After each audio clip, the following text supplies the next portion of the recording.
Hey, Shane Stevenson, Director of Museum Collections and Curator here at the Buffalo Naval Park. And I'll preface this video by saying I really enjoy the interaction with all of our subscribers, all of the people who maybe don't subscribe but still write a comment, and I've really enjoyed the back and forth working with all of you. But there's some individuals that I've worked with a little more closely and a little more in depth. And one of those was a viewer who came over from the History X channel. All right, so if you haven't checked out that channel, he's doing a wonderful series on the Catalinas right now, the PBY Catalinas, and other aircraft. But he's a good friend, Ken Stano, and he's a good friend of the Naval Park, and we hope to get him down here one day. One of those dirtiest job episodes, I'm thinking. So this gentleman came over from the History X channel, and he is writing a book about his dad's service on the USS Laws. Now that's DD 558, all right, one whole number after the USS Johnston, which we've covered, 557. But for the USS Laws, DD 558, I found it really interesting that doing a little background and a little research into that ship, that she has been awarded the same number of battle stars for her World War II service and her Korea service as our USS The Sullivans, which I found really special. So the USS Laws and USS The Sullivans, both Fletcher Class Destroyers, and they both have received and awarded 9 battle stars in World War II and 2 additional battle stars for their work during the Korean conflict. So even though USS Laws wasn't part of Desron 52, which made up 5 destroyers during World War II, she wasn't with the Sullivans in Desron 52. They are certainly kindred spirits. And we honor all of those men that served aboard the Sullivans and the Laws during their time in active duty. So his question was, I'll get to the questions now, his questions were, well, my dad was stationed at one of the electrical panels, and he was also stationed outside the battery locker, and he also changed the light bulb on the smoke generator, which was up near the stacks. So I'm going to cover two of those 3 areas. The smoke generator light, can't really find that much information, but I'll show you a shot of the stacks and talk a little bit about laying smoke that destroyers did during the various conflicts. But first, I'm in the aft engine room, and we've got the turbo generator here.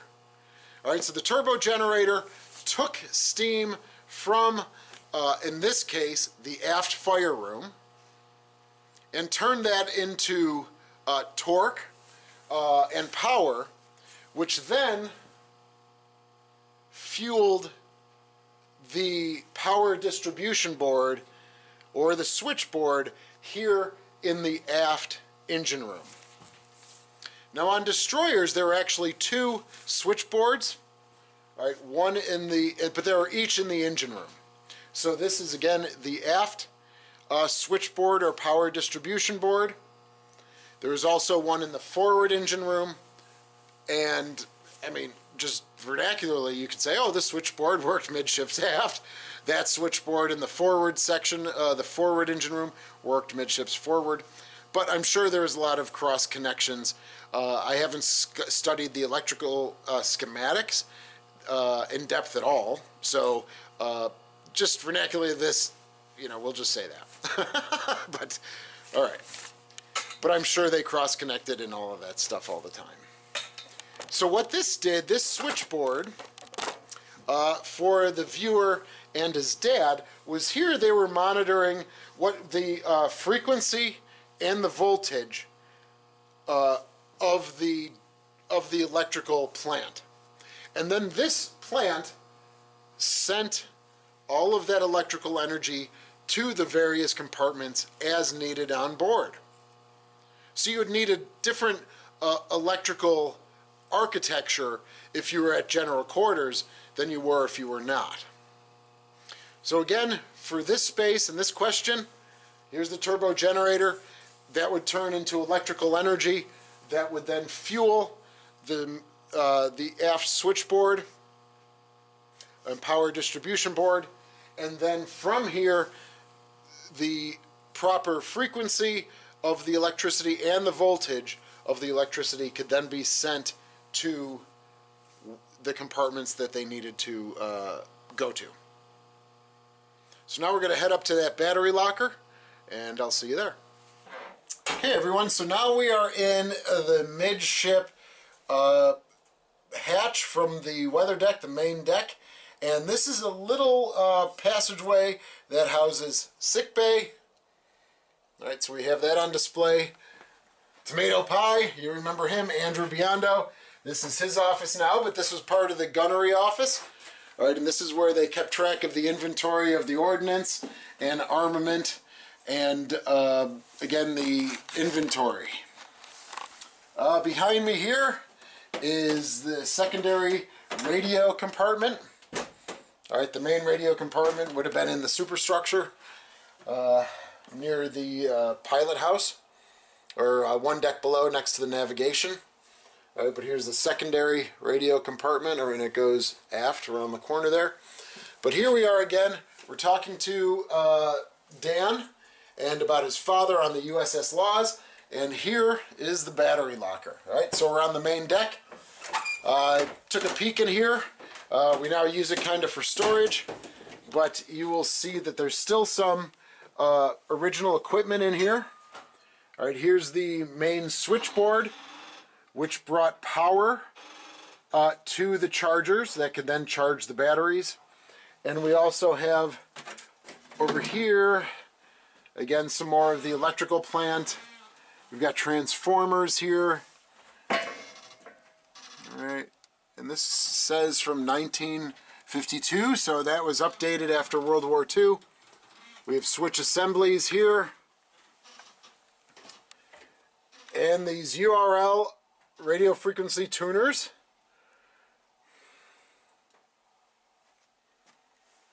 All right, but this is where batteries were stored that could be used at on different systems on the ship. All right, certainly I think there were 6-volt batteries. All right, that would be charged through in this locker. All right, and these can be used to start up, these batteries could be used to start up emergency systems like the generators, the emergency generators, auxiliary generators, and also keeping the gyro compasses, because those were electrically based. All right, and those could use, to charge or keep the gyro compasses working.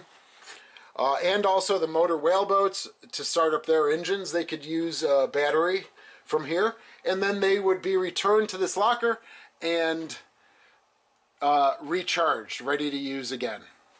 Andrew Biondo. Hello, everybody. Hello. And now, Andrew, we can't forget we want to do a soundings video as well. Yeah, we will get to that. Yes. All right, good. All right, so this was the second area that Dan had mentioned that his father was stationed at. And here's the CCOL. All right, and it says battery locker. All right. And for those who don't know what CCOL means, it's a compartment checkoff list, and you find them throughout the ship.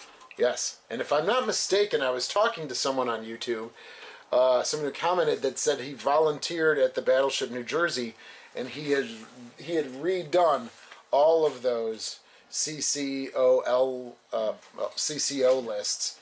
And they were always signed by the division officer, but later on, they had it to where they didn't even sign it; they just posted them. Yep, too much work for the officers. Right. Pretty much. Okay. All right, very good. All right, so here we are, Dan. This is the space. Again, we're using it kind of for storage. It would be nice to put back on the tour route because people do walk right by here to look at the secondary radio room. But storage is at a premium here on USS The Sullivans, so it'd be nice maybe to get some plexiglass and people can kind of peek in here maybe. All right, now I got to go talk about that pesky smoke generator light that he also said that he was stationed at, probably up near the stacks, or that he had to potentially change the light bulb. So that's, I'll see what we can do about that, and say goodbye. Have a good day, everybody. Thank you. For the next spot that Dan had, 5432, for the next spot that Dan had asked me to try and search around was for a smoke light. But I was a little confused about that. There's a smoking lamp, right, which was used on board to signify when and where people could smoke. But he mentions that his father always talked about at the base of the stack. So here's the forward stack right here. There's the aft stack there, and I'm kind of thankfully strategically placed in the middle. Now we have her 1959 array, AS-570, AS-571, electronic countermeasures array on board. We do have a little dice that says that she was part of Desron 52 in World War II. And of course we have the shamrock on the forward stack. So that could be a smoking lamp, all right, to signify when and where sailors could smoke on board, and that could have been at the base of either one of the stacks. I don't think they had a light when they were laying smoke, but for laying smoke, you would be able to billow out white smoke, which means that you are flooding the uptakes with fuel oil directly, and it produces a thick white smoke. Or you can constrict the air in the boiler itself, which then would plume out black smoke. All right, so I don't think there would have been a light attached with that if they were laying smoke. Someone could just look up and see. So when Dan mentions a smoke light, and that his father would have to change it and monitor it, I guess in the electrical systems for it, that could have been a couple of different things. But here we are with the forward stack, there we are with the aft stack, and that's the best I can do for right now. All right, we got one more spot to go, back on the Sullivans, and away we go. Okay, for the last stop on the tour, working with the Dan who I was working with about his father on the USS Laws, he mentions his berthing. All right, so he says, Dan said that he remembers his father saying that the berthing was forward. He was on the starboard side on the top bunk, off the triple bunk there. So I did a little research. Forward berthing, we are on the second platform now, so 2 decks below the main deck here on USS The Sullivans, and I am standing in O Division. So I looked at a 1952 cruise book that we have of the Sullivans, East of the Suez it's called, and at least for that 1952, it seemed to show that electrician mates were under O Division. All right, now that's matches with potentially where his berthing space was. We are in O Division now. We're pretty forward. We're right at frame 30. This berthing ends at frame 42. All right, so we're pretty near the blade of the ship. But then, you know, we also know that electricians mates may have fallen under E Division, all right, or the engineering division. All right, and that's way back at the stern of the ship. It's a much larger space. So there's a little confusion. All right, looking again at that 1952 cruise book, it seems as though there's electrical officers under the O Division. Again, that would seem to match the space a little bit.